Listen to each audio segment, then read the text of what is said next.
আলাইকুম।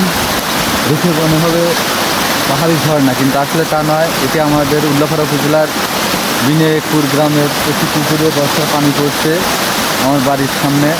পুকুরটি বর্ষার নতুন পানি কীভাবে পুকুরে প্রবেশ করছে আপনাদের দেখাবো। এই লোকেশনটি হচ্ছে আমার বাড়ির দক্ষিণ পাশের যে পুকুরটি আছে, বিনায়কপুর হাটের উত্তর পাশে সেই পুকুরটি। দৃশ্যটি খুবই মনোরম দৃশ্য, পাহাড়ি ঝর্ণার মতো।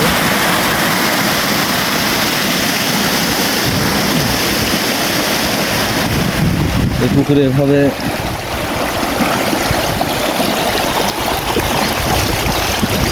পানি গড়িয়ে আসছে। এই মাঠটি ভোরবেলাতে শুকনো ছিল, কিন্তু এখন পানিতে পুকুরের বাংলা কথা গান বলে আর কি, মুখ যেখান থেকে পানি প্রবেশ করছে।